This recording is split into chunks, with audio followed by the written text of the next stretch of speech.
Hello friends, நம்ம இலக்கிய சிறையில் அடுத்து என்னென்ன சுவாரஸ்யமான விஷயங்கள்லாம் நடக்க இருக்குன்ட்டு இந்த ஒரு குட்டி ப்ரோமோவை பார்த்து தெரிஞ்சுக்கலாம். நம்ம சேனலுக்கு நீங்கள் இப்போ தான் முதல் முறையாக வரீங்கன்னா மறக்காமல் சப்ஸ்கிரைப் பண்ணிக்கோங்க. வாங்க போய் வீடியோக்குள்ளே போயிடலாம். இந்த எஸ்எஸ்கே எதுக்குன்னு தலகணத்தில் ஆடிட்டு இருந்தால் நம்ம எப்படியோ அந்த மாணிக்கத்தை நம்ம கஸ்டடி கொண்டு வந்துட்டோம். பணத்தை கொடுத்து அது மட்டும் இல்லாட்டி நீ இதுக்கு ஒத்துக்கணும்னா உன் பொண்டாட்டி உன்னை கொண்டுருவோண்டா அப்படின்னு சொல்லி மிரட்டி ஒரு வழி அவங்க கஸ்டடிக்கு வர வச்சுட்டாங்க. ஆனால் இதெல்லாம் தூளாக்க போகிறாங்க. நம்ம இலக்கிய எப்படிடா இவ்வளோ ஸ்ட்ராங்காக இருக்க இந்த ஒரு கேஸை இப்போ நம்ம இலக்கியா அவங்க பேரில் ரெஜிஸ்டர் பண்ண போகிறாங்க அப்படின்னு சொல்லிட்டு தெளிவாக பார்த்துடலாம். ஒரு பக்கம் இந்த பைரவி இருந்துக்கிட்டு உன்னால் என்ன பண்ண முடியும் பண்ணிக்கோ, எப்படியும் இந்த ரெஜிஸ்டர் ஆக போது எஸ்எஸ்கே மேலே தான் நாங்கள் எல்லாருமே நம்பிட்டுருக்கோம். உன் பேரில் மாறுறதுக்கு ஒரு பர்சன்டேஜ் கூட வாய்ப்பே இல்லை. அந்த மாணிக்கமே நான் அவங்க பேரில் தான் எழுதி தருவேன் அப்படின்னு சொல்லிட்டேன். நீ எந்த நம்பிக்கையில் நீ ரெஜிஸ்டர் ஆஃபீஸுக்கு போகிற அப்படின்ற மாதிரி கேட்குறாங்க. உடனே நம்ம இலக்கியா இருந்துக்கிட்டு நான் எந்த நம்பிக்கையில் போகிறனோ போலியோ அதெல்லாம் உங்களுக்கு தேவையில்லை. உங்களுக்கு தேவை நான் சவாலை நான் ஜெயிக்கணும். அதாவது எங்கள் பேரை நான் மாற்றிட்டு உங்கள்கிட்ட பேசிக்கிறேன் அப்படின்னு சொல்லிட்டு போகிறாங்க. நம்ம கௌதம் ஒரு பக்கம் இலக்கியா நீ என்ன பிளான் வச்சுருக்கனே எனக்கு வேறு தெரியல, நீ ஏதாச்சும் சொல்லு எனக்கிட்டயாச்சும் அப்படின்றாங்க.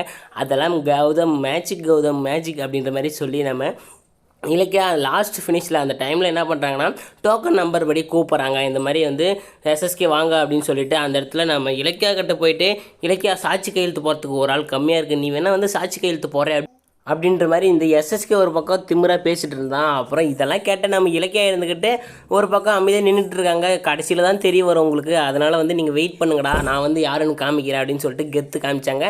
ஒரு பக்கம் அதுவழியில் இந்த பயிர் என்ன இலக்கியா இப்போயாச்சும் என்னுடைய பவர் என்னுடைய இடம் எந்த லெவலில் இருக்குது எல்லாம் தெரிஞ்சுக்கிட்டே, உன்னால் ஒன்றுமே பண்ண முடியாது, இன்னும் ஒரு 2 நிமிஷத்தில் இந்த எஸ்எஸ்கே பேரில் நிலம் காரியம் ஆக போகுது அப்படின்ற மாதிரி சொல்கிறாங்க.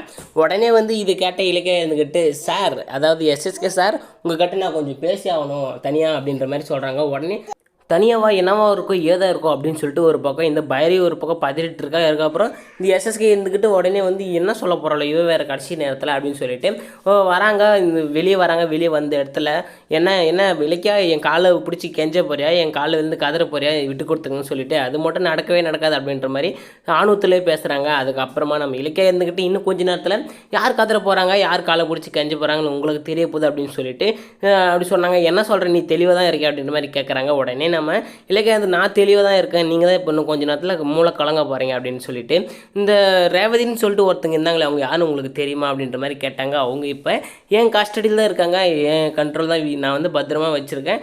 அவங்களுக்கு ஒரு குழந்தை பிறந்திருக்கு, அது யாருன்னு உங்களுக்கு தெரியுமா, அது வேறு யாரும் இல்லை, என் கௌதம் தான், இது அவங்களோட பையன், அவனுக்கு அப்பா யார் தெரியுமா, நீங்கள் தான், எல்லாமே எனக்கு தெரிஞ்சிச்சு, எல்லாம் அவங்க கொடுத்த வாக்குமூலமும் என்கிட்ட இருக்குது, நீங்கள் வசமாக இப்போ நீங்கள் தான் சிக்கியிருக்கீங்க, இப்போ இந்த ரெஜிஸ்டர் எங்களுக்கு மாற்றி விட்டிங்கன்னா நீங்கள் தப்பிச்சுட்டுலாம், இல்லைன்னா இந்த எல்லாத்தையும் நான் எல்லாருக்கும் சொல்லிவிடுவேன், அப்புறம் நீங்கள் மாட்டிட்டு முழிப்பீங்க அப்படின்னு சொல்கிறாங்க. ஸோ இந்த வீடியோ பிடிச்சா லைக்